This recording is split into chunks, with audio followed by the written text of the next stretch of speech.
내가 배당 투자를 하는 목적은 나의 자산을 늘려가는 것입니다. 그 목적을 달성하는데 가장 효과적인 도구는 ISA 계좌입니다. 우리가 운전을 해서 어느 목적지로 갈 때 내비게이션으로 목적지를 설정합니다. 우리는 가장 빠른 길, 그리고 통행료가 얼마나 들어가는지도 확인하고 최적의 목적지를 선택하실 것입니다.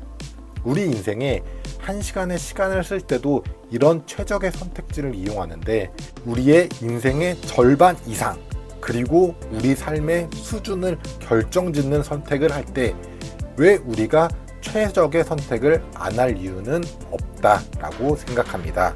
이번 영상을 통해 여러분의 인생의 선택길에 최적의 도구를 얻으시길 바라며 오늘 이야기 시작하겠습니다.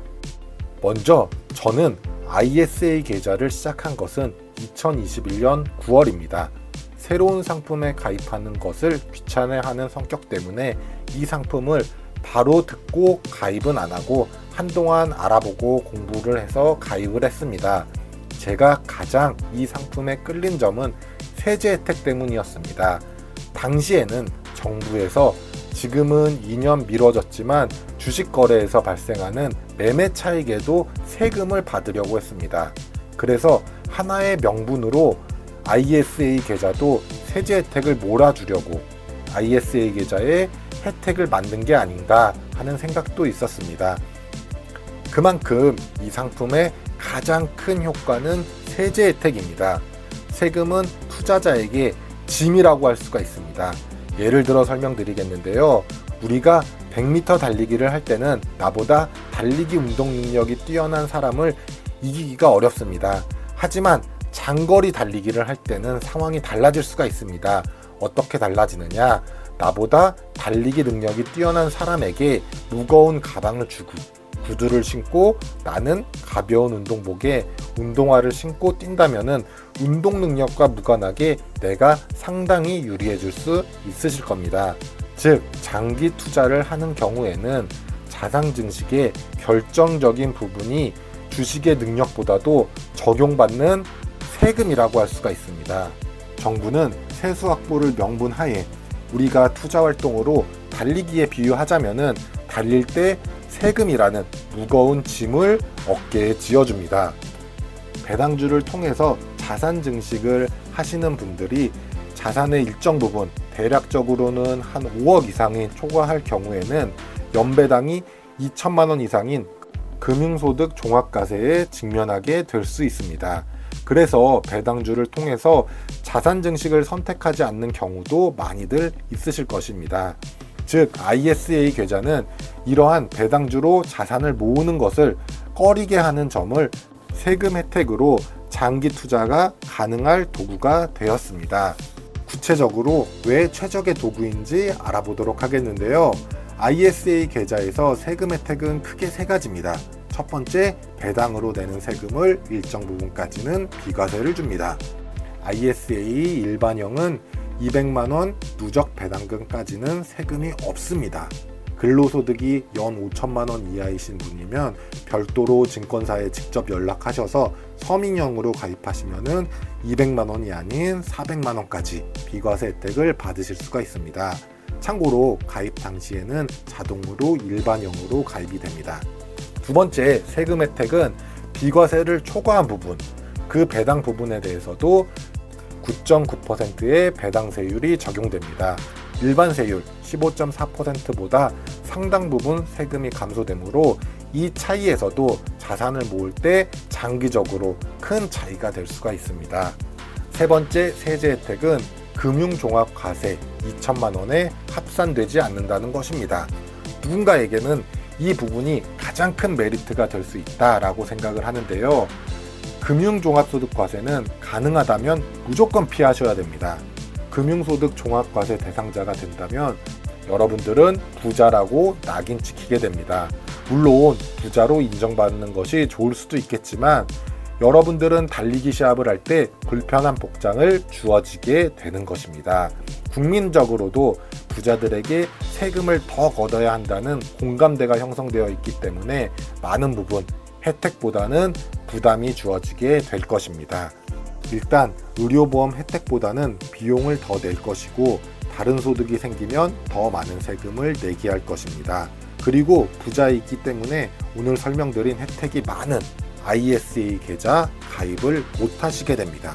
즉 ISA 계좌에서 발생하는 배당 소득은 금융소득에 포함되지 않기 때문에 이자나 배당 소득이 많으신 분들은 금융소득 종합과세 대상자가 되시기 전에 가장 필수적으로 가입하셔야 합니다. 은퇴 후 국민연금을 월별로 받으시는 분들도 의료보험비 때문에 여러모로 따져보셔야 합니다. 세금은 모르면 예상치 못한 지출이 발생할 수 있으므로 반드시 꼼꼼히 따지셔야 됩니다. ISA 계좌에 주의할 점은 제가 처음부터 말씀드렸듯이 장점을 최대한 이용하자. 만약 내가 장기적으로 모아가야 될 돈이 아닌 생활비 또는 몇 달 후 써야 될 돈이라면 크게 추천드리지는 않습니다. 왜냐하면 ISA 계좌는 출금 시 나의 ISA 계좌 전체의 한도가 줄어들게 되어 있습니다. ISA 계좌 한도는 1년에 2천만 원입니다. 즉 저 같은 경우는 2021년에 가입했으므로 그의 2천만 원어치 한도를 채우고 작년에 4천만 원까지 그리고 올해 6천만 원까지 한도를 채웠습니다. 물론 소액 예를 들자면은 10만 원만 넣어도 상관은 없습니다. 하지만 내가 돈을 넣지 않아도 한도는 1년에 2천만 원씩 총 5년 1억까지는 남아 있습니다. 그런데 저는 ISA 계좌에 올 초 대비해서 현재 배당주들의 주가가 많이 올랐고 또한 중간중간 배당금도 많이 입금되어서 지금 예수금이 1,500만 원 정도가 있습니다. 그런데 저는 찾고 있지가 않습니다. 왜 그러냐? 바로 아까도 말씀드렸듯이 한도가 줄어들기 때문입니다. 제가 만약 1,500만 원을 찾는다면은 올해 기준으로 저는 4,500만 원으로 한도가 줄어들게 됩니다. 다시 돈이 생겨서 더 넣고 싶어도 올해는 돈을 넣지 못합니다. 내년에 추가로 2천만 원의 한도가 생기게 됩니다. 최대 5년 1억까지 넣을 수 있는 한도가 저는 5년 후에는 8,500만 원까지 되는 계좌가 되는 것입니다. 왜 그러냐? 만약에 제가 1,500만 원을 찾았기 때문에 저는 1억 한도인 ISA 계좌가 아닌 8,500만 원짜리 ISA 계좌가 되는 겁니다. 그러므로 ISA 계좌를 잘 활용하려면 장기로 모아갈 돈을 이용하는 게 좋고 중간에 출금은 될 수 있으면 안 하시는 게 좋은 겁니다. 그리고 마지막으로 주의하셔야 할 것은 의무 가입 기간이 있습니다. 의무 가입 기간은 3년이므로 3년 이내에는 해지를 만약에 한다. 그러면은 그동안 받은 세제 혜택이 없어지기 때문에 그동안 받은 세제 혜택은 없어지고 일반 세율 15.4%로 적용받게 됩니다. 한마디로 이 ISA 계좌는 배당주를 장기적으로 모아가시는 분들께 최적의 상품입니다. 2025년 금융투자 종합소득세가 적용된다면 이 ISA 계좌는 또 하나의 큰 아이템이 될 수가 있습니다.